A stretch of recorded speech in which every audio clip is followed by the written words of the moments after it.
أعوذ بالله السميع العليم من الشيطان الرجيم بسم الله الرحمن الرحيم الحمد لله رب العالمين. கண்ணியத்திற்குரிய இஸ்லாமிய உறவுகளே, அல்லாஹ்வுடைய நல்லடியார்களே, அல்லாஹு தஆலா இந்த உலகத்தில் மனிதனை ஒரு தனிமையில் வாழ்ந்து தனிமையில் மரணிக்குகின்ற ஒரு படைப்பாக அல்லாஹு தஆலா படைக்கவில்லை. அல்லாஹ் இந்த உலகத்தில் மனிதனை ஒருவருக்கு ஒருவர் தொடர்புள்ளவர்களாக அல்லாஹு தஆலா படைத்திருக்கிறான். ஆண் மீது பெண்ணுக்கு தேவையையும் பெண் மீது ஆணுக்கு தேவையையும் அல்லாஹு தஆலா வைத்திருக்கிறான். பிள்ளைகள் மீது பெற்றோருக்கு தேவையையும் பெற்றோர்களின் மீது பிள்ளைகளுக்கு தேவையையும் அல்லாஹு தஆலா வைத்திருக்கிறான். உயர் அதிகாரிக்கு கீழுள்ள மக்களில் உள்ள தேவையையும் கீழுள்ள மக்களின் தேவைகளை உயர் அதிகாரியிலும் அல்லாஹு தஆலா வைத்திருக்கிறான்.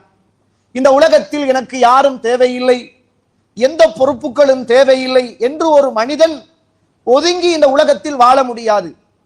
குறைந்தது அவன் திருமணம் முடிக்காவிட்டாலும் ஒரு தாய் தந்தைக்கு அவன் பிள்ளையாக இருப்பான். அந்த தாய் தந்தையுடைய பொறுப்பை அவன் செய்ய வேண்டிய நிலைமையில் அவன் இருப்பான். இந்த உலகத்தில் யார் யாராக இருந்தாலும் அவரவர் செய்கின்ற தொழில், அவரவர் செய்கின்ற வகை பங்கு, அவரவர் இருக்குகின்ற அந்த இடத்துடைய மன்சிலத், எந்த பிள்ளை என்றால் பிள்ளை, தாய் என்றால் தாய், தந்தை என்றால் தந்தை, ஆசிரியர் என்றால் ஆசிரியர், உறவு என்றால் உறவு, பக்கத்து வீடு என்றால் பக்கத்து வீடு, வைத்தியர் என்றால் வைத்தியர் என்ற பொறுப்புகள் சுமந்த வண்ணம் தான் இந்த உலகத்தில் ஒவ்வொரு மனிதனும் வாழ்ந்து கொண்டிருக்கிறான் என்பதை மறந்துவிடக் கூடாது. அதைத்தான் ரசூலுல்லாஹ் ஸல்லல்லாஹு அலைஹி வஸல்லம் அவர்கள் இப்படி சொல்கிறார்கள். புகாரியிலே 2409வது செய்தி, புகாரியிலே பதிவு செய்யப்பட்ட செய்தி. குல்லுக்கும் ராஇன் வ குல்லுக்கும் மஸ்ஊல் அன் ரஇயத்திஹி, நீங்கள் ஒவ்வொருவரும் மேய்ப்பாளர்கள், பொறுப்பாளர்கள்.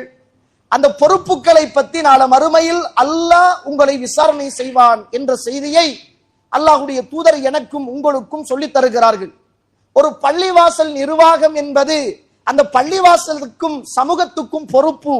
எங்களுக்கு எந்த பொறுப்பும் கிடையாது என்று ஒரு மனிதன் வாழ முடியாது. ஒரு ஆசிரியர் அந்த பாடசாலைக்கு பொறுப்பு, எங்களுக்கு எந்த பொறுப்பும் கிடையாது என்று ஒரு சமூகத்திலே ஒதுங்கி வாழ முடியாது. ஒவ்வொருவரும் சங்கிலி தொடர்களை போல ஒன்றோடு ஒன்று தொடர்புபட்ட வாழ்க்கையிலும் பொறுப்புகளிலும் இந்த உலகம் சுழண்டு கொண்டிருப்பதை போல நானும் நீங்களும் அந்த பொறுப்புகளை சுமந்து கொண்டிருக்கிறோம் என்பதையும் மறந்துவிடக் கூடாது. கண்ணியத்துக்குரிய இஸ்லாமிய உறவுகளே, ஒவ்வொரு மனிதனும் தனக்கு உள்ள பொறுப்புகளையும் தனக்கு உள்ள கடமைகளையும் இந்த உலகத்தில் செய்வது என்பது, நிறைவேற்றுவது என்பது ஒரு இபாதத்.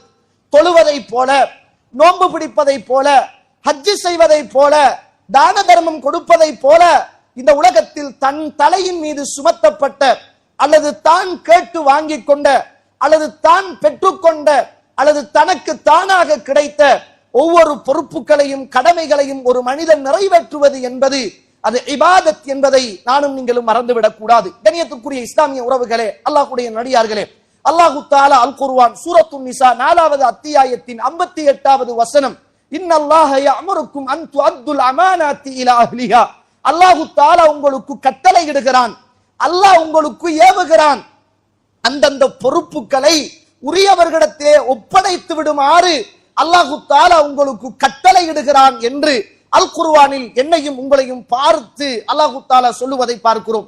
அல்லாஹு தஆலா அல் குர்ஆன் சூரத்து தாரியாத் 56வது வசனம், வமா ஹலகுத்துல் ஜின்ன வல் இன்ஸ இல்லா லியஅபுதூன், மனிதர்களையும் ஜின்களையும் என்னை வணங்குவதற்காகவே அன்றி நான் படைக்கவில்லை என்று அல்லாஹு தஆலா அல் குர்ஆனில் சொல்லுவதை பார்க்கிறோம். வணக்கம் என்பது தொழுகை, நோன்பு, ஹஜ்ஜி என்ற இபாதத்துக்களோடு மாத்திரம் சுருக்கப்படுகின்ற ஒன்று அல்ல என்பதை நானும் நீங்களும் சுருக்கமாக புரிந்து கொள்ள வேண்டும். வணக்கம் என்பது ஒரு மனிதன் காலையில் எழுந்தது முதல் மறுநாள் அவன் தூங்கச் செல்லுகிற வரைக்கும் இடைப்பட்ட குடும்பம் என்பது வணக்கம், உண்ணுகின்ற உணவு என்பது வணக்கம், உடுக்குகின்ற உடை என்பது வணக்கம், செய்கின்ற தொழில் என்பது வணக்கம். எல்லாவற்றிலும் அவன் வணக்கத்தை கையாள வேண்டும் என்பதை அல் குர்ஆன் எனக்கும் உங்களுக்கும் ஏவிக் கொண்டிருக்கிறது என்பதை நானும் நீங்களும் மறந்துவிடக் கூடாது. ரசூலுல்லாஹ் ஒரு பயணம் போகிற போது தன்னம் தனியாக போவது என்பது மிக குறைவு. யாரையாவது கூட்டிக் கொண்டு போவார்கள், அல்லது சஹாபாக்களாவது அல்லாஹ்வுடைய தூதரே நாங்க வரட்டுமா அப்படி என்று கேட்பார்கள். ஏனென்றால் சஹாபாக்களாக போனால் ரசூலுல்லாவிடத்திலே இருந்து ஏதாவது படித்துக் கொள்ளலாம். ரசூலுல்லா கூட்டிட்டு போனால் அந்த சஹாபாக்களுக்கு ஏதாவது மார்க்கத்தை சொல்லலாம்.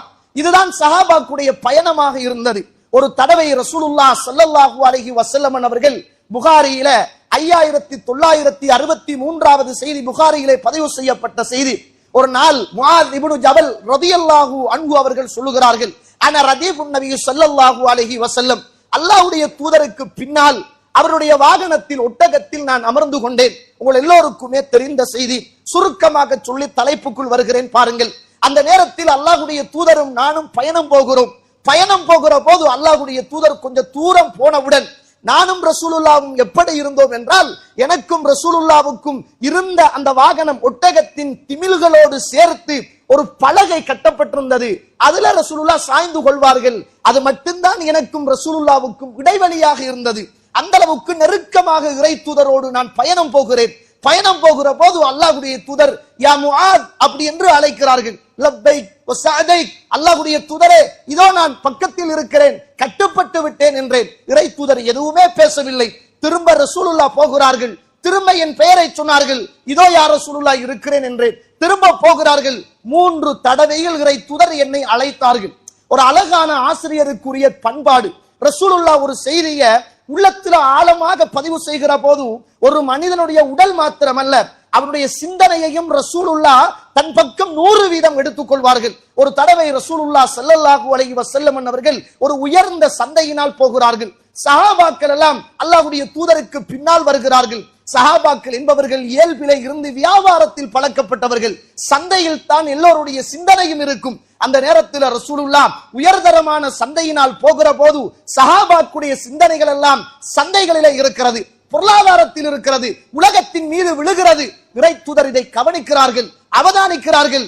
பொருளாதாரத்தின் மீது உள்ள மோகம் மார்க்கத்தை மறக்கடிக்க கூடாது, உலகத்தின் மீது உள்ள மோகம் மறுமையுடைய சிந்தனையை மறக்கடிக்க கூடாது என்பதற்காக ரசூலுல்லாஹ் அந்த உயர்தரமான சந்தையை தாண்டியவுடன் அல்லாஹ்வுடைய தூதர் ஒரு இடத்திலே குந்துகிறார்கள். அந்த இடத்தில் ஒரு செத்துப்போன ஆடு இருக்கிறது. அதுவும் உயிரோடு இருக்கிற போது அந்த ஆட்டை யாருமே விலை கொடுத்து வாங்காத ஒரு விலை மதிப்பற்ற ஆடு, அது செத்து போய் கிடக்கிறது.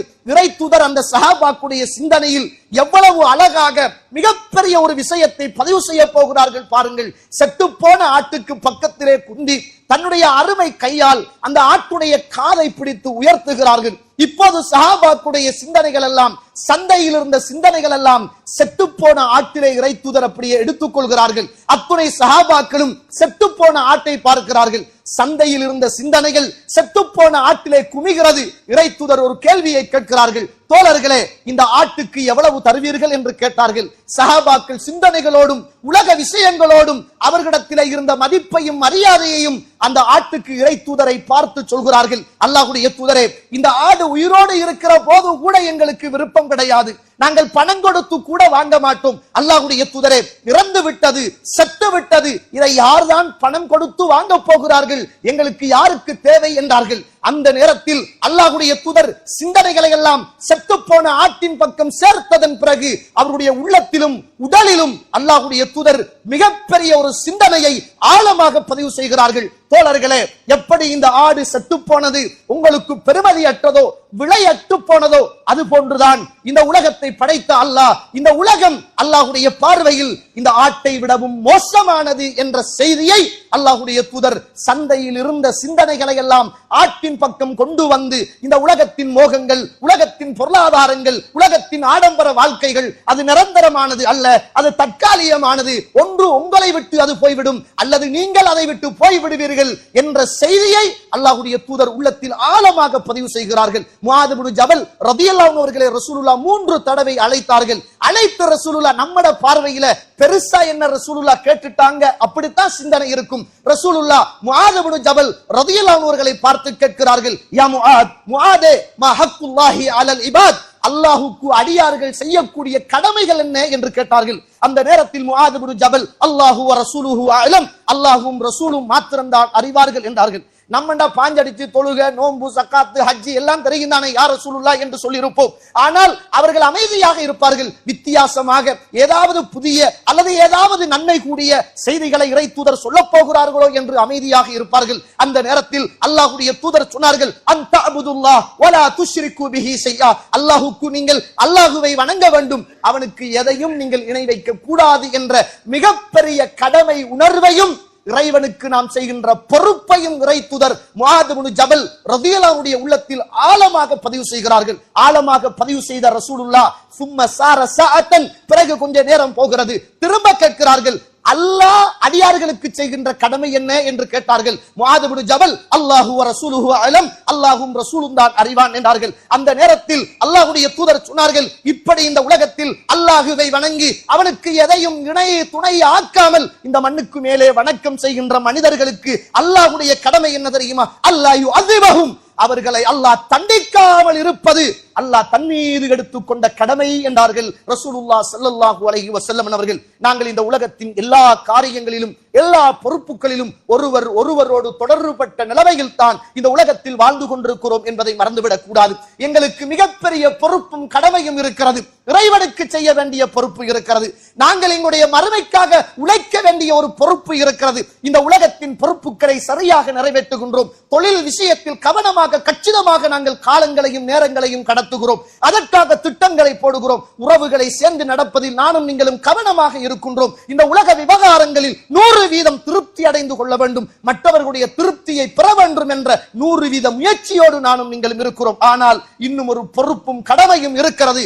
மறுமை இறைவன் அவனுக்கு செய்ய வேண்டிய கடமைகளும் பொறுப்புகளும் இருக்கிறது என்பதை நானும் நீங்களும் மறந்துவிடக் கூடாது. இந்த உலகத்தில் வாழ்ந்த உமர் ரலியல்லாஹுடைய மகனார் ஒரு தடவை ஒரு சபையிலே இருக்கிறார்கள். 2731வது செய்தியாக திருமதியிலே பதிவு செய்யப்பட்ட ஒரு செய்தி. அந்த நேரத்தில் ஒரு மனிதர் இப்னு உமர் ரலியல்லாஹு அவர்களுக்கு பக்கத்திலே இருந்து தும்முகிறார். தும்மிய போது அல்ஹம்துலில்லாஹ் வஸ்ஸலாத்து அலா ரசூலில்லாஹ், எல்லா புகழும் அல்லாஹ்வுக்கே, அல்லாஹ்வுடைய தூதரின் மீது ஸலவாத்தும் ஸலாமும் உண்டாகட்டும் அப்படி என்றார். இப்போது தும்மினா நமக்கு தெரியும் அல்ஹம்துலில்லாஹ் என்று சொல்ல வேண்டும் என்று தெரியும், அதுதான் இஸ்லாம் என்று தெரியும். இப்னு உமர் ரலியல்லாஹு அவர்களுக்கு பக்கத்திலே இருந்த அந்த மனிதர் அல்ஹம்துலில்லாஹ் என்று சொல்லிவிட்டு மேல் மிச்சமாக ஒரு வார்த்தையை சேர்த்து வஸ்ஸலாத்து அலா ரசூல் வஸ்ஸலாமு அலா ரசூலில்லாஹ், அல்லாஹ்வுடைய ரசூலின் மீது சாந்தியும் சமாதானமும் உண்டாகட்டும் என்று கேட்டார்கள். இப்ப இப்னு உமர் அவர்கள் இவர் ஏதோ சும்மா சொல்றாரு போல அப்படி என்று இருக்கிறார்கள். திரும்ப தும்முறார். தும்மிரவர் மீண்டும் அல்ஹம்துலில்லாஹ் வஸ்ஸலாத்து வஸ்ஸலாமு அலா ரசூலில்லாஹ் என்றார்கள். உமர் அவர்களுடைய மகனார் இப்னு உமர் சுன்னாவின் மீது வளர்க்கப்பட்டவர்கள், ஏகத்துவத்தின் மீது வளர்க்கப்பட்டவர்கள், இறை தூதரின் போராட்ட களங்களை சந்தித்தவர்கள், சஹாபாக்கள் பட்ட வேதனைகளையும் சோதனைகளையும் கண் முன்னே கண்டு வளர்ந்தவர்கள், சஹாபாக்குடைய காலங்களில் இறை தூதருடைய காலங்களில் சின்னஞ்சிறார்களாக இருந்தவர்கள், இறை தூதருடைய மடியிலே வளர்ந்தவர்கள். அப்படிப்பட்ட சஹாபாக்குடைய உணர்வுகளும் இறைவனின் மீது உள்ள கடமைகளும் பேச ஆரம்பிக்கிறது. கேட்டார்கள், என்ன சொன்னீர்கள் என்று கேட்டார்கள். நான் அல்லாஹ்வுடைய தூதரின் மீது ஸலவாத்து சொன்னேன் என்று சொன்னார். அப்போது சொன்னார்கள், எனக்கும் தெரியும் ஸலவாத்து சொல்ல, நானும் ஸலவாத்து ரசூலுல்லாஹ்வின் மீது சொல்லக்கூடியவன் தான், நானும் ரசூலுல்லாஹ்வின் மீது ஸலவாத்து சொல்லக்கூடியவன் தான், நான் அதை கேட்கவில்லை. தும்மியதும் அல்ஹம்துலில்லாஹ் என்று சொல்லிவிட்டு வஸ்ஸலாத்து வஸ்ஸலாமு அலா ரசூலில்லாஹ் என்று எப்படி சொன்னீர்கள் என்று கேட்டார்கள். அந்த நேரத்திலே அந்த மனிதர் கேட்டார், நான் அல்லாஹ்வுடைய தூதரின் மீது ஸலவாத்து சொல்வது தவறா என்று கேட்டார். அல்லாஹ்வுடைய தூதரின் மீது நான் ஸலவாத்து சொல்வது தவறா தப்பா என்று கேட்டார்கள். இப்னு உமர் ரலியல்லாஹு அவர்கள் சொன்னார்கள், அல்லாஹ்வுடைய தூதரின் மீது ஸலவாத்து சொல்வது தப்பு அல்ல, தும்மினதும் அல்லாஹ்வுடைய தூதர் எங்களுக்கு கற்றுத்தந்தது அல்ஹம்துலில்லாஹ் மாத்திரம்தான், அதை தாண்டி எப்படி உங்களால் ஒரு வார்த்தையை கூட்ட முடியும் என்று அந்த இடத்திலே கண்டித்த வரலாறு ஹதீதுகளிலே பதிவு செய்யப்பட்ட வரலாறு. ஒரு தடவை இமாம் மாலிக் ரஹிமஹுல்லாஹ் அவர்கள் மதீனாவுடைய மிகப்பெரிய அறிஞர், இன்றைக்கு மாலிக் மதுஹப் என்று அவருடைய பெயரை வைத்துத்தான் நிறைய பேர்கள் இன்றைக்கு அவருடைய கருத்துக்களை எடுத்து நடப்பார்கள். இமாம் மாலிக் ரஹிமஹுல்லாஹ் அவர்கள் இருக்கிறார்கள். ஒரு மனிதர் வருகிறார், வந்து கேட்கிறார், இமாம் அவர்களே, அல்லாஹ்வுடைய தூதர் ஹஜ்ஜுக்காக அல்லது உம்ராவுக்காக எந்த இடத்தில் வைத்து இஹ்ராம் கட்டினார்கள் என்று கேட்டார்கள். அந்த நேரத்தில் இமாம் மாலிக் ரஹிமஹுல்லாஹ் அவர்கள் சொன்னார்கள், அல்லாஹ்வுடைய தூதர் துல் ஹுலைஃபாவிலே வைத்து இஹ்ராம் கட்டினார்கள் என்றார்கள். அப்போது அந்த மனிதர் சொல்கிறார், அன உஹ்ரிமு அலா மஸ்ஜிதின் நபி ஸல்லல்லாஹு அலைஹி வஸல்லம், நான் இஹ்ராத்தை அல்லாஹ்வுடைய தூதருடைய மஸ்ஜித் நபவியில வைத்து கட்டப் போகிறேன், அல்லது நான் அல்லாஹ்வுடைய தூதருடைய கபருக்கு பக்கத்திலே இருந்து நான் இஹ்ராத்தை கட்டப் போகிறேன் என்றார்கள். அப்போது இமாம் மாலிக் ரஹிமஹுல்லாஹ் அவர்கள் அல்லாஹ்வுடைய கடமையையும் இறை தூதர் இந்த உலகத்தில் வாழ்ந்த வரலாறையும் அந்த மனிதருக்கு சொல்ல ஆரம்பிக்கிறார்கள். கேட்கிறார்கள், எப்படி நீங்கள் அந்த இடத்திலே இருந்து இஹ்ராத்தை கட்டுவீர்கள்? அல்லாஹ்வுடைய தூதர் துல் ஹுலைஃபாவிலே இருந்து இஹ்ராம் கட்டி இருக்கிற போது எப்படி நீங்கள் அல்லாஹ்வுடைய தூதருடைய கபரிலும் பள்ளிவாசலிலும் இருந்து இஹ்ராத்தை கட்ட முடியும் என்று கேட்டார்கள். அதற்கு அந்த மனிதர் கேட்கிறார், 1 கிலோமீட்டர் 1 மைல் 2 மைல் கூடும் குறையும், இதுல என்ன பிரச்சனை இருக்கிறது? எங்கிருந்து இஹ்ராத்தை கட்டினால் என்ன என்று கேட்டார்கள். அந்த நேரத்தில் இமாம் மாலிக் ரஹிமஹுல்லாஹ் அவர்கள் சொன்னார்கள், தோழரே, அல்லாஹுவை பயந்து கொள்ளுங்கள், அல்லாஹுவை பயந்து கொள்ளுங்கள், அல்லாஹ்வுடைய சோதனையும் தண்டனையும் உங்களுக்கு வந்து சேர்ந்துவிடும், அல்லாஹுவை பயந்து கொள்ளுங்கள் என்றார்கள். அந்த நேரத்தில் அந்த மனிதர் கேட்கிறார், 1 கிலோமீட்டர் 2 கிலோமீட்டர் 1 மைல் 2 மைல் கூட்டிய குறைத்த குற்றத்துக்காக அல்லாஹ் எனக்கு சோதனையையும் வேதனையும் தருவானா என்று கேட்டார்கள். இமாம் மாலிக் ரஹிமஹுல்லாஹ் அவர்கள் சொன்னார்கள், அல்லாஹ் அல் குர்ஆன் 24வது அத்தியாயத்தின் 63வது வசனத்தில் ஃபல் யஹ்தரில்லதீன யுகாலிஃபூன அன் அம்ரி, யார் இந்த உலகத்தில் அல்லாஹ்வுடைய ரசூலுடைய கட்டளையை மாற்றம் செய்கிறார்களோ அவர்களெல்லாம் அல்லாஹ்வுடைய சோதனை வருவதை எதிர்பார்க்கட்டும், அல்லது அல்லாஹ்வுடைய தண்டனை அவர்களுக்கு வருவதை எதிர்பார்க்கட்டும் என்றார்கள். கண்ணியத்துக்குரிய இஸ்லாமிய உறவுகளே, இன்றைக்கு நிறைய இடங்களில் இஸ்லாத்துக்கு முரணான சின்ன சின்ன பித்அத்தான நூதன வழிகாட்டல்கள் நிறையவே நடக்கிறது. நம்ம இப்ப அதெல்லாம் பெருசா அலட்டி கொள்றதே இல்ல. அல்லாஹுக்கும் மார்க்கத்துக்கும் நாம் செய்கின்ற கடமை என்ன தெரியுமா?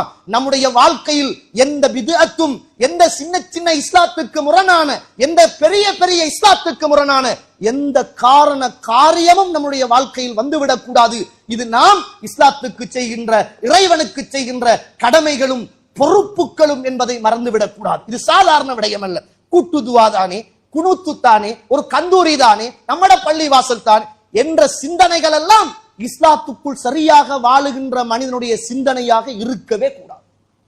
ஒரு சுன்னாவுடைய பள்ளி வாசல் இருக்கிற போதும் சுன்னாவுக்கான முக்கியத்துவம் கொடுக்கப்பட வேண்டுமே தவிர சுன்னாவை விட்டுவிட்டு பித்அத்தான உறவுகளோடு சேர்ந்து உட்காருவதை இந்த உலகத்திலே வாழ்ந்த சலஃபுகளும் சஹாபாக்களும் வெறுத்திருக்கிறார்கள் என்ற கடமை உணர்வுகளோடு இபாதத் செய்கிற போது கச்சிதமாக நடந்து கொள்ள வேண்டும் என்பதை நானும் நீங்களும் மறந்துவிடக் கூடாது. இது மிகப்பெரிய கடமை தோழர்களே. ஒரு தடவை இந்த உலகத்தில் வாழ்ந்த சயீத் இப்னு முஸையப் ரஹிமஹுல்லாஹ் மிகப்பெரிய ஒரு தாபி இருக்கிறார். ஒரு மனிதர் வருகிறார். பைஹக்கியில பதிவு செய்யப்பட்ட இஸ்னாது சஹீஹான ஒரு வரலாற்று செய்தி. ஒரு மனிதர் எப்ப பார்த்தாலும் சுபகு தொழுகைக்கு பிறகு 2 ரக்காத்து தொழுவார், அத ருக்குவையும் சுஜூதையும் நீட்டி தொழுவார். பார்த்துக்கிட்டே இருக்கிறார்கள். மிகப்பெரிய ஒரு தாபி சயீத் இப்னு முஸையப் ரஹிமஹுல்லாஹ் அவர்கள் அந்த மனிதரை தடுக்கிறார். அந்த நேரத்தில் அந்த மனிதர் கேட்கிறார், நான் தொழுகிறதுக்காக என்னை நீங்கள் தடுக்கிறீர்களா? அப்போது சொன்னார், நீங்கள் தொழுவதற்காக நான் தடுக்கவில்லை, எப்படி இந்த தொழுகையை நீங்கள் தொழுவீர்கள் என்று கேட்டார்கள். அந்த நேரத்தில் இமாம் சயீத் இப்னு முஸையப் ரஹிமஹுல்லாஹ் அவர்கள் அந்த மனிதரை பார்த்து சொல்கிறார், இந்த தொழுகையை யார் உங்களுக்கு கற்றுத் தந்தது? எப்படி நீங்கள் தொழ முடியும்? அந்த நேரத்தில் அந்த மனிதர் கேட்கிறார், நான் தொழுவதற்காக தடுக்கப்படுவேனா? அல்லாஹ்விடத்தில் குற்றவாளியாக மாறுவேனா? சுப்ஹானல்லாஹ். அந்த நேரத்தில் சயீத் இப்னு முஸையப் ரஹிமஹுல்லாஹ் அவர்கள் சொன்னார்கள், கால இல்லை, கால லா, அப்படியெல்லாம் நீங்கள் அல்லாஹ்விடத்தில் தொழுவதற்காக குத்தம் பிடிக்க மாட்டீர்கள். வலாகின் யுஅத்திபுக அலா ஹிலாஃபி சுன்னஹ், சுன்னாவுக்கு முரணாக அல்லாஹ்வுடைய தூதர் காட்டித் தராத வணக்க வழிபாடை செய்கிறீர்களே, அதற்காக வேண்டி நீங்கள் அல்லாஹ்விடத்தில் தண்டனை பெறுவீர்கள் என்றார்கள். தொழுவதற்காகவெல்லாம் அல்லாஹ் உங்களை குற்றம் பிடிக்க மாட்டான். வலாகின் யுஅத்திபுக அலா ஹிலாஃபி சுன்னஹ், சுன்னாவுக்கு மாற்றமாக தொழுகிறீர்களே, இறை தூதர் இப்படி ஒரு தொழுகையை காட்டித் தரவில்லையே, அதனால் நீங்கள் அல்லாஹ்விடத்தில் நாளை மறுமையில் குற்றம் பிடிக்கப்படுவீர்கள் என்ற செய்தியை சயீத் இப்னு முஸையப் ரஹிமஹுல்லாஹ் அவர்கள் சொல்லித் தருவதை பார்க்கிறோம். நம்முடைய கடமைகள் என்ன? அல்லாஹ்வுடைய தூதர் முஆத் இப்னு ஜபல் ரலியல்லாஹு அன்ஹு அவர்களை அழைத்து போதித்த அந்த மிகப்பெரிய வரலாற்று செய்தி என்ன தோழர்களே? அன்த அபுதுல்லாஹ், அல்லாஹ்வை மாத்திரம் வணங்க வேண்டும். வலா துஷ்ரிகு பிஹி ஷைஆ, அவனுக்கு எதையும் நாம் இணை வைத்து விடக்கூடாது. ரொம்ப கவனமாக இருக்க வேண்டும். அல்லாஹ் அருள் செய்தவர்களை தவிர ஆரம்பத்தில் இன்றைக்கு பித்அத்தில நிறைய ஸ்ட்ராங்காக இருந்தவர்கள், பித்அத்துக்காக வேண்டி தன்னை சுன்னாவோடு இணைத்துக் கொண்டவர்கள், அதுவும் சரி இதுவும் சரி அங்கேயும் சரி இங்கே எதற்கு சுன்னா பள்ளி வாசல் என்று கேட்கிறேன். நம்மட கபருக்கு நிறைய பேர் அப்ப அந்த மூளை செய்யற தவறா, அப்ப அவங்க எல்லாம் நரகவாதிகளா? நமக்கு தெரியலங்க. நமக்கு குர்ஆன் சுன்னா, நம்மட கடமை, இறைவனுக்கு நாம் செய்கின்ற கடமை, நமது பொறுப்பு. இறை தூதர் இந்த உலகத்தில் எப்படி நடந்தார்கள், நாம் சுன்னாவுக்கு முரணாக வாழாமல் இருப்பது, செய்யாமல் இருப்பது, அது நமது பொறுப்புகளும் கடமைகளும் என்ற மிகப்பெரிய வரலாற்று செய்தியை நானும் நீங்களும் உள்ளத்தில் ஆழமாக பதிவு செய்து கொள்ள வேண்டும். இரண்டாவது, கண்ணியத்திற்குரிய இஸ்லாமிய உறவுகளே, இந்த உலகத்தில் வாழுகிற போது நம்ம ஒவ்வொரு பொறுப்புகளோடு கொழுகி வைக்கப்பட்டிருக்கிறோம், சுமந்திருக்கிறோம். யாரும் தப்ப முடியாது. அல்லாஹ்வுடைய சன்னிதானத்தில் எங்களுடைய பொறுப்புகளை பற்றிய விசாரணை நிச்சயமாக இருக்கும், கடமைகளை பற்றிய விசாரணை நிச்சயமாக இருக்கும் என்பதில் எள்ளில் முனையளவு கூட சந்தேகம் கிடையாது. இந்த உலகத்தில் ஒரு தாயாக இருந்து தாயுடைய பொறுப்பு, ஒரு கணவனாக இருந்து கணவனுடைய பொறுப்பு, ஒரு குடும்ப தலைவனாக இருந்து குடும்ப தலைவனுடைய பொறுப்பு, ஒரு பிள்ளையாக இருந்து பிள்ளையுடைய பொறுப்பு, ஒவ்வொருவருடைய பொறுப்புகளும் சரியாக நிறைவேற்றப்பட வேண்டும் என்பதை அல் குர்ஆனும் சுன்னாவும் எனக்கும் உங்களுக்கும் சொல்லித் தருவதை பார்க்கிறோம். சூரத்து தஹ்ரீம் 6வது வசனத்தில் அல்லாஹ் தஆலா பேசுகிற போது, கு அன்ஃபுஸக்கும் வ அஹ்லீக்கும் நாரா, நீங்களும் உங்கள் குடும்பத்தாரையும் நரக நெருப்பிலே இருந்து பாதுகாத்துக் கொள்ளுங்கள் என்று சொல்கிறான். ஒவ்வொரு குடும்ப தலைவனுக்கும் பொறுப்பு தன் குடும்பத்தை நரகத்திலே இருந்து பாதுகாப்பது, சுன்னாவோடு கொண்டு வந்து சேர்ப்பது. பாப்பா தொழுகிறார், உம்மா இடத்துல தொழுகை இல்லை, பாப்பா சுன்னா பள்ளியில இருக்கிறார், மகன் பித்ஆ பள்ளியோடு இருக்கிறார், பாப்பாவுக்கு கொள்கை தெளிவு, பாப்பாவுடைய மரணம் வந்தால் பாப்பாவை எந்த அடிப்படையில சுன்னாவை பின்பற்றி அடக்க வேண்டும் என்று மகனுக்கு தெரியாது. ஆனா மகனுக்கு நல்ல காரு, பங்களா, கடை, வீடு, சொத்து, சுகம், கோடிக்கணக்கில் சல்லி, தொழில் எல்லாம் காட்டி கொடுத்த தந்தை சுப்ஹானல்லாஹ், தன் மரணத்துக்கு பிறகு தனக்கு பிரார்த்தனை செய்கின்ற கபருக்கு வந்து சேருகின்ற மிகப்பெரிய இன்வெஸ்ட்மெண்ட் அந்த பிள்ளைக்கு சரியான அக்கீதாவையும் சுன்னாவையும் சொல்லிக் கொடுக்க தவறிவிட்டு மரணித்து போனான். நிலைமை என்ன என்பதை ஒவ்வொரு பிள்ளைகளும் ஒவ்வொரு தந்தைமார்களும் புரிந்து கொள்ள வேண்டிய மிகப்பெரிய பொறுப்பு என்பதை நானும் நீங்களும் மறந்துவிடக் கூடாது. ஆசிரியர்கள் அந்தந்த பாடசாலைக்கு பொறுப்புதாரிகள், ஒவ்வொரு வைத்தியரும் நோயாளிகளுக்கு பொறுப்புதாரிகள். இன்றைக்கு இருக்கின்ற வைத்தியர்களை பார்த்தா பிரைவேட் கிளினிக்ல நிறைய நேரம் செலவழிப்பாங்க. அவங்களுக்கு சம்பளம் கொடுக்குகின்ற இந்த நாட்டு அரசாங்கத்துடைய சம்பளத்தை எடுத்துக்கொண்டு பொது வைத்தியசாலைகள்ல மிகப்பெரிய பொதுபோக்காக நடந்து கொள்வார்கள், அல்லாஹ் அருள் செய்தவர்களை தவிர. நாளை மறுமையில் நீங்கள் எல்லாம் எப்படி தப்ப போகிறீர்கள்? ஆசிரியர்களை பார்த்தா அல்லாஹ் அருள் செய்த நல்ல ஆசிரியர்களை தவிர பிரைவேட் கிளாஸுக்கு கொடுக்குகிற முக்கியத்துவம், அதுல எடுக்குகின்ற பிரயத்தனம், அந்த பிள்ளைகளை உருவாக்குறத காட்டுகின்ற அக்கறை, கவர்மெண்ட் பாடசாலைகள்ல நம்மட வெட்டு வரிகள்ல இருந்து அவங்களுக்கு கொடுக்கப்படுகிற ஊதியத்தை எடுத்து உண்டு கொண்டு வாழுகின்ற அல்லாஹ் அருள் செய்த நல்ல ஆசிரியர்களை தவிர கேண்டீன்ல போய் அரட்டை அடித்துக் கொண்டு டீச்சர்ஸ் மாரு போய் சேர்ந்து கொண்டு உங்களுக்கு 1 hour, உங்களுக்கு 2 மணித்தியாலம் அந்த பாடசாலையில் 1000 பிள்ளைகள் 500 பிள்ளைகள் படிக்கிறார் என்றால் உங்களுக்கு அது 1 மணித்தியால பாடம் என்றால் 500 பிள்ளைகள் படிக்கிறார்கள் என்றால் நாளை மறுமையில் நீங்கள் 500 மணித்தியாலத்துக்கு அல்லாஹ்விடத்தில் பதில் சொல்லியாக வேண்டும் என்பதை ஒவ்வொரு ஆசிரியர்களும் புரிந்து கொள்ள வேண்டும். கண்ணியத்துக்குரிய இஸ்லாமிய உறவுகளே, அல்லாஹ்வுடைய நல்லடியார்களே, இது மிக பிரதானமான பொறுப்புகள் இந்த சமூகத்தில் சுமத்தப்பட்டிருக்கிறது. ஒவ்வொருவரும் பொறுப்புகளோடு வாழ்ந்து கொண்டிருக்கிறார்கள் என்பதை நானும் நீங்களும் மறந்துவிடக் கூடாது. நம்ம சரியாக இறைவனுக்கு செய்கின்ற பொறுப்புகளை நாம் செய்தால் அல்லாஹ் நமக்கு இந்த உலகத்தில் உள்ள பொறுப்பு இருக்கிறது, நம்மளை தண்டிக்காமல் நாம் மரணித்தாலும் நம்மட பிள்ளைகள் சந்ததிகள் இந்த மண்ணுக்கு மேல நல்லா வாழுவாங்க, அல்லாஹ் அந்த பொறுப்பை செய்வான். இந்த உலகத்துல ஒரு தடவை ரசூலுல்லாஹ் இருக்கிறாங்க, ஒரு பெண் ஓடோடி வருகிறார், ஒரு பெண் ஓடோடி வருகிறார். 2092வது செய்தி திருமதியிலே பதிவு செய்யப்பட்ட செய்தி. வந்து சொல்றார், அல்லாஹ்வுடைய தூதரே, இதோ இருக்கிறது 2 பெண் பிள்ளைகள், இந்த 2 பெண் பிள்ளைகளையும் நான் திருமணம் முடித்து கொடுக்க வேண்டும், எனக்கு எந்த விதமான உதவியும் ஒத்தாசையும் கிடையாது யா ரசூலுல்லாஹ், இந்த பெண் பிள்ளைகளை திருமணம் முடித்து கொடுக்க ஏதாவது உதவி செய்ய முடியுமா என்று கேட்டார்கள். அந்த நேரத்தில் ரசூலுல்லாஹ் ஸல்லல்லாஹு அலைஹி வஸல்லம் சபையில் இருக்கிற போது அந்த பெண் கேட்கிறார், அல்லாஹ்வுடைய தூதரே, என்னை உங்களுக்கு தெரியுமா என்று கேட்டார்கள். யாரு, நான் யார் என்று உங்களுக்கு புரிகிறதா என்று கேட்டார்கள். அல்லாஹ்வுடைய தூதரே, இந்த உலகத்தில் மதீனாவில் நான் மிகப்பெரிய பணக்காரன் என்று சொல்லி வாழ்ந்தாரே, இந்த மதீனாவுக்கு மக்காவிலே இருந்து வந்த உறவுகளை சேர்த்து விடுகிற போது அப்துல் ரஹ்மான் இப்னு அவுஃப் மிகப்பெரிய கோடீஸ்வரர், மக்காவாசி, எல்லாவற்றையும் இஸ்லாத்துக்காக இழந்து வந்த போது இந்த மதீனாவில் மிகப்பெரிய கோடீஸ்வரராக இருந்த சஅத் இப்னு ரபீ அவருடைய மனைவியும் பிள்ளைகளும் யா ரசூலுல்லாஹ் நாங்கள், அவர் மரணித்து விட்டார், மிகப்பெரிய கோடீஸ்வரராக இருந்தார், அல்லாஹ்வுடைய தூதரே, அவருடைய மரணத்தின் பிறகு அவருடைய உறவுகள் வந்தார்கள், சொத்துக்களை எடுத்தார்கள், பிரித்துக் கொண்டார்கள், போய்விட்டார்கள். அல்லாஹ்வுடைய தூதரே, நானும் பிள்ளைகளும் தன்னம் தனியாக வாழுகிறோம், எந்த விதமான உதவியும் ஒத்தாசையும் கிடையாது, என் பிள்ளைகளுக்கு திருமணம் முடித்துக் கொடுக்க வேண்டும், ஏதாவது உதவி செய்ய முடியுமா என்று கேட்டார்கள். சொல்லிவிட்டு சொன்னார்கள், ஞாபகம் இருக்கிறதா, உஹது யுத்தம் நடந்த போது, அந்த யுத்தத்திலே போராடுகிற போது உங்களுக்கு பக்கத்திலே நின்று போராடினாரே, அது என் கணவர் சஅத் இப்னு ரபீ, மரணித்து விட்டார், மிகப்பெரிய செல்வந்தர். அல்லாஹ்வுடைய தூதரே, மரணத்தின் பிறகு சொத்துக்கள் எல்லாம் சுருட்டி கொண்டு உறவுகள் போய்விட்டார்கள், இக்கதி எந்த விதமான நிலைமையும் இல்லாத ஒரு நிற்கதியான நிலைமையில் இருக்கிறோம் என்றார்கள். எப்படி இருக்கும்? ஒவ்வொரு குடும்ப தலைவனும் யோசித்து பாருங்கள். கோடி கணக்கில், லட்சக்கணக்கில் தலை சிறந்த தொழிலதிபர்களாக நீங்கள் வாழ்ந்துவிட்டு மரணித்து போனால், உங்களோட உறவுகள் வந்து உங்களோட மனைவிக்கும் பிள்ளைகளுக்கும் எதையும் கொடுக்காமல் சொத்துக்களை சூறையாடி கொண்டு போனால், அந்த பிள்ளையுடைய, தாயுடைய, அந்த மனைவியுடைய மனவேதனை எப்படி இருக்கும்? யோசித்து பாருங்கள். சாதாரண வேதனையா தோழர்களே? இறைவனுக்காக வாழ்ந்து, இறை தூதருக்காக வாழ்ந்து, இறைவனுடைய போராட்ட களத்திலே தன்னுடைய உயிரை துச்சமாக கொடுத்துவிட்டு மக்காவில் இருந்து வந்த மக்களுக்கெல்லாம் தன்னுடைய சொந்த சொத்துக்களையும் சுகங்களையும் அள்ளி கொடுத்த அந்த மாமனிதர் சொன்னாரே, அப்துல் ரஹ்மான் இப்னு அவுஃப், எனக்கிட்ட 2 மனைவி இருக்கிறது, அந்த மனைவியில் எந்த மனைவி உங்களுக்கு பிடிக்கும் என்று சொல்லுங்கள், நான் அதை தலாக்கு விட்டு தருகிறேன், முடித்துக் கொள்ளுங்கள் என்று சொன்ன மாமனிதர் அவர்தான்.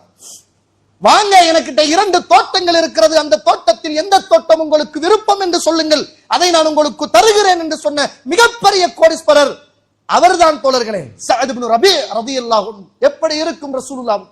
எப்படி இருக்கும் அந்த பிள்ளைகளின் வரலாறு? எப்படி இருக்கும் அந்த மனைவியின் வேதனை?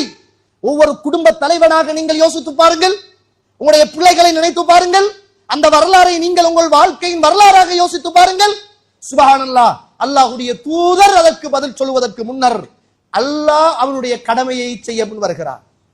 7வது வானத்திலே இருந்து அல்லாஹ் தஆலா சூரத்துன் நிசா 4வது அத்தியாயத்தின் 11வது வசனத்தை அல்லாஹ் தஆலா மீராசுடைய வசனத்தை அல்லாஹ் தஆலா யூசிகுமுல்லாஹு ஃபீ அவுலாதிக்கும், அல்லாஹ் தஆலா உங்களுடைய பிள்ளைகளுக்கு அல்லாஹ் வராதத்தை கட்டளை இடுகிறான் என்ற செய்தியை அல்லாஹ் தஆலா அவனுடைய பொறுப்பை இந்த மண்ணுக்கு மேலே சரியாக நிறைவேற்றினான். ஒரு தந்தை மரணித்தால் அந்த தந்தையுடைய சொத்துக்கள் எப்படி பங்கு வைக்கப்பட வேண்டும் என்ற பொறுப்புகள், ஒரு தந்தையுடைய மரணத்தின் பிறகு மனைவிக்கு எத்தனை வீதம், 8 வீதம் போக வேண்டும் என்ற பொறுப்புகள், ஆண் பிள்ளையாக இருந்தால் 3/2 என்ற பொறுப்புகள், பெண் பிள்ளையாக இருந்தால் 3/1 என்ற பொறுப்புகள். அல்லாஹ் தன் பொறுப்பை இந்த மண்ணுக்கு மேலே எல்லா சொத்துக்களும் சூறையாட்டப்பட்டதன் பின்னர் மிகப்பெரிய ஒரு தியாகியுடைய வரலாறிலே இருந்து அல்லாஹ் வரலாற்று செய்தியாக குர்ஆனிலே இறக்கி வைத்தான் என்பதை நானும் நீங்களும் பார்க்கிறோம். எனவே கண்ணியத்துக்குரிய இஸ்லாமிய உறவுகளே, அல்லாஹ்வுக்குரிய கடமையை நாம் சரியாக செய்தால் அல்லாஹ் நமக்குரிய கடமைகளையும் பொறுப்புகளையும் அவன் சரியாக செய்வான் என்பதை அறிந்து தெரிந்து நல்லவர்களாக வாழ்ந்து மரணிப்பதற்கு அல்லாஹ் எனக்கும் உங்களுக்கும் துணை செய்வானாக. வாஹிர தஅவானா அனில் ஹம்துலில்லாஹி ரப்பில் ஆலமீன்.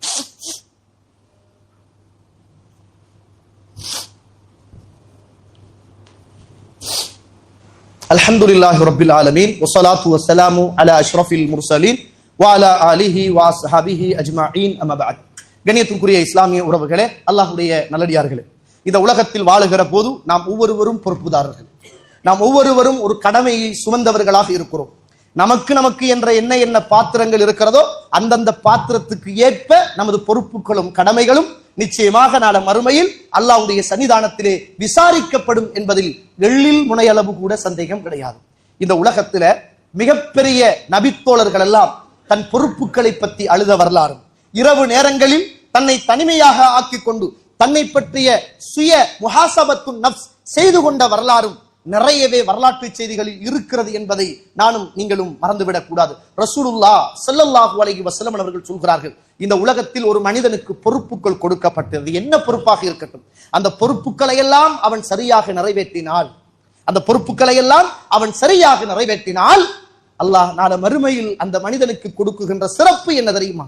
அல்லாஹ் அவனை அழைத்து வலது பக்கத்தில் அல்லாஹ் தஆலா அவனை அமர வைத்து அல்லாஹ் அவனை பிரகாசத்தின் ஊடாக அல்லாஹ் அவனை சிறப்பிப்பான் என்ற செய்தியை ரசூலுல்லாஹ் ஸல்லல்லாஹு அலைஹி வஸல்லம் அவர்கள் சொல்லித் தருவதை பார்க்கிறோம். எந்த ஒரு மனிதன் பொறுப்பை கேட்டு வாங்குறானோ அல்லாஹ்வுடைய உதவி அவனுக்கு இருக்காது. எந்த ஒரு மனிதன் அந்த பொறுப்பை கேட்காமல் இந்த உலகத்தில் வாழ்கிறானோ அவனுக்கு பொறுப்பு சுமத்தப்படுகிற போது அந்த பொறுப்புகளுக்கான உதவி அல்லாஹ்விடத்திலே இருந்து வரும் என்ற செய்தியை ரசூலுல்லாஹ் ஸல்லல்லாஹு அலைஹி வஸல்லம் அவர்கள் சொல்லித் தருவதை பார்க்கிறோம். எனவே ஒவ்வொரு வர்த்தகரும் தனக்கு கீழே தொழில் செய்கின்ற அந்த தொழிலாளிகளுடைய பொறுப்புகளும் கடமைகளையும் உணர்ந்து செய்ய வேண்டும். இஸ்லாம் எவ்வளவு பெரிய மார்க்கம் என்று பாருங்கள்.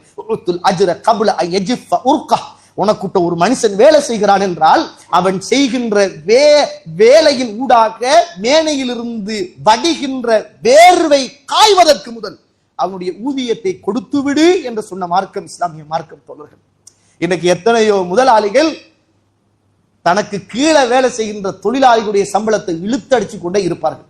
ரசூலுல்லாஹ் என்ன சொன்னாரு?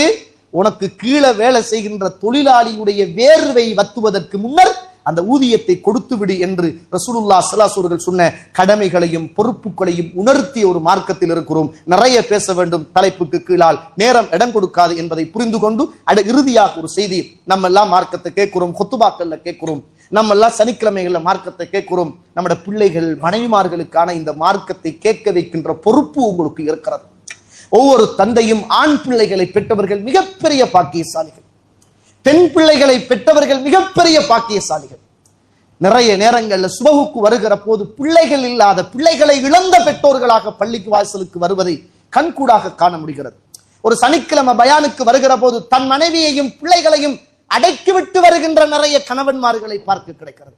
ஒவ்வொரு வெள்ளிக்கிழமைகளிலும் இந்த பள்ளி வாசலில் உங்களுடைய மனைவிமார்கள் பிள்ளைகளுக்கான நல்ல உபன்யாசம் செய்யப்படுகிறது. நீங்கள் மரணித்தாலும் உயிரோடு இருந்தாலும் உங்களுக்காக சுயநலம் இல்லாமல் பிரார்த்தனை செய்கின்ற உங்கள் பிள்ளைகளும் மனைவிகளையும் மார்க்கத்தை கேட்கின்ற நல்ல செய்திகளுக்காக அவர்களுக்கு நீங்கள் அனுப்பி வையுங்கள். இந்த மஸ்ஜித் அப்படிப்பட்ட மஸ்ஜித் அல்ல. மாஷா அல்லாஹ், பெண்கள் நிகழ்ச்சிகள் தாராளம் ஏராளம், பெண்கள் அணிதிரண்டு வந்த இடங்கள், ஆண்கள் அணிதிரண்டு வந்த இடங்கள். இன்றைக்கு எல்லாருடைய உள்ளத்திலும் வகை, உலக மோகம், ஆசை, தொழில் பிஸி, எல்லாரும் மார்க்கத்திலே இருந்து ஓரமாகி தூரமாகி சுன்னாவின் ஆசைகள் போய் பிதஅத்தா இல்லையா என்ற கணக்கில்லாத ஒரு கசடு படிந்த ஒரு இருண்டு போன இதயத்தோடு நானும் நீங்களும் வாழ்ந்து கொண்டிருக்கின்றோம். இன்னொரு உறவோடு சிரிக்கிற போதும் உள்ளத்துக்குள் அழுது கொண்டு முரண்பாடுகளை வளர்த்து கொண்டு சிரிக்குகின்ற உறவுகளாக வாழ்ந்து கொண்டிருக்கிறோம் என்பதை நானும் நீங்களும் புரிந்து இந்த உலகத்தில் நல்லவர்களாக வாழ்ந்து ஒவ்வொருவருடைய பொறுப்புகளையும் சரியாக நிறைவேற்றி நாளை மறுமையில் அல்லாஹ்வுடைய வலது பக்கத்தில் அவனுடைய பிரகாசத்தின் ஊடாக ஜொலிக்குகின்ற உயர்ந்த மக்களாக அல்லாஹ் என்னையும் உங்களையும் ஆக்கி அருள் புரிவானாக. வாஹர் தஅவானா அனில் ஹம்துலில்லாஹி ரப்பில் ஆலமீன்.